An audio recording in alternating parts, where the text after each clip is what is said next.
Sisaqhubeka nothando lwemali. Uba u-rich young ruler azange waba buhlungu kuthiwa makayophisa ngento zakhe, waqonda uba not amadlama amangaka. So sifunda le self-righteousness uba ke ichazwa kanjani eBhayibhileni. So omnye umuntu esizawulandela simfunde nguJudas. uJudas nali ibali lakhe kuMatthew 26:14-16, siyalifumana kuMark, Luke, 1 Timothy 6:10. Kuthiwa the love of money in the heart of Judas was growing with the exercise of his shrewd abilities. His practical financiering ability, if exercised, enlightened, and molded by the Holy Spirit, would have been a great service to the little church.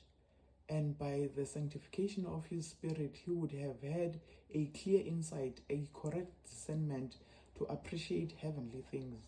But worldly policy plans were constantly cherished by Judas.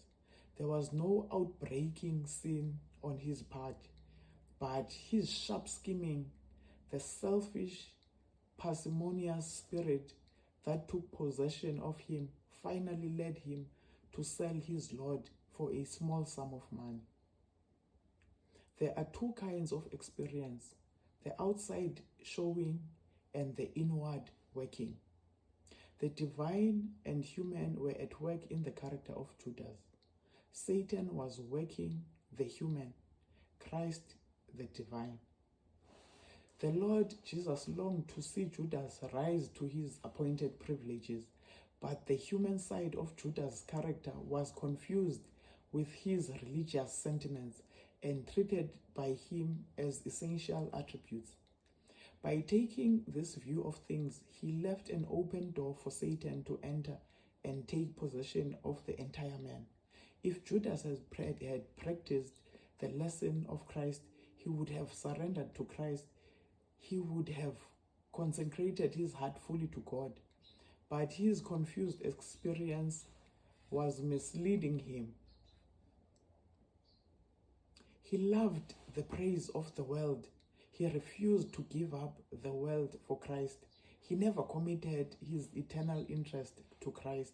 He had a superficial religion, and therefore he speculated upon his master and betrayed him to the priest, being fully persuaded that Christ would not allow himself to be taken. Judas was a religious fraud.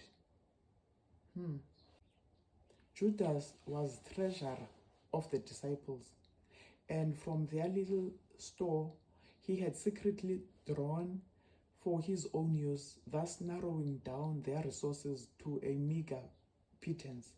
He was eager to put into the bag all that he could obtain.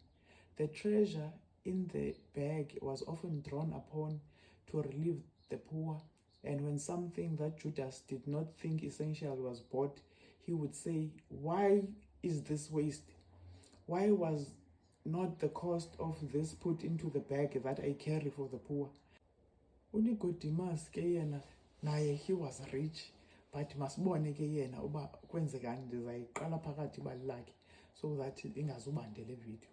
In the emergency, Joseph of Arimathea and Nicodemus came to the help of the disciples. Both these men were members of the Sanhedrin and were acquainted with Pilate. Both were men of wealth and influence. They were determined that the body of Jesus should have an honorable burial. While John was troubled about the burial of his master, Joseph returned with Pilate's order for the body of Christ, and Nicodemus came bringing a costly mixture of myrrh and aloes of about 100 pounds weight for his embalming. The most honored in all Jerusalem could not have been shown more respect in death. The disciples were astonished to see these wealthy rulers as much interested as they themselves in the burial of their Lord. Neither Joseph nor Nicodemus had openly accepted the Savior while he was living. They knew that such a step would exclude them from the Sanhedrin. and they hoped to protect him by their influence in its councils. Now that he was dead, they no longer concealed their attachment to him.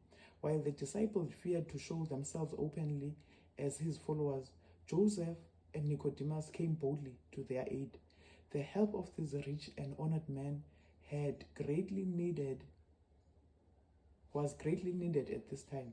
They could do for their dead master what it was impossible for the poor disciples to do, and their wealth and influence protected them in a great measure from the malice of the priests and rulers. Desire of Ages 772 to 774. Uzalifumana apho ke elo bali kule series.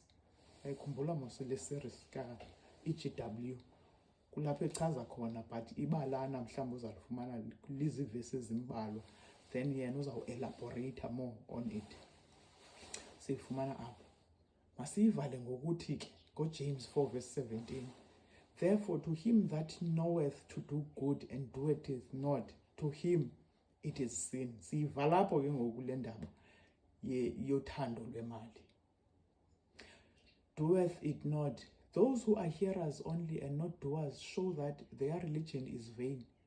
A perverted faith trusts in knowledge only and proves its falsity when it avoids deeds that sincere faith would gladly do. This is also a rebuke to men who avoid further study of the word of God's word, because further knowledge would increase their personal obligation. Sin. Deliberate evasion of known duty is forthright rebellion against the will of God.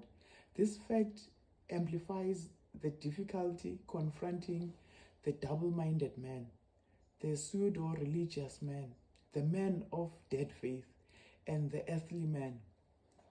All these characteristics of imperfect church members are the result of incomplete commitment to a full performance of the commandments of God. They vacillate between what they know they ought to do and what they personally wish to do, with the result that they miss the mark of unreserved submission to the will of God. Then Jesus said unto his disciples, Verily I say unto you, that a rich man shall hardly enter into the kingdom of heaven. And again I say unto you, it is easier for a camel to go through the eye of a needle than for a rich man to enter into the kingdom of God. When his disciples heard it, they were exceedingly amazed, saying, Who then can be saved?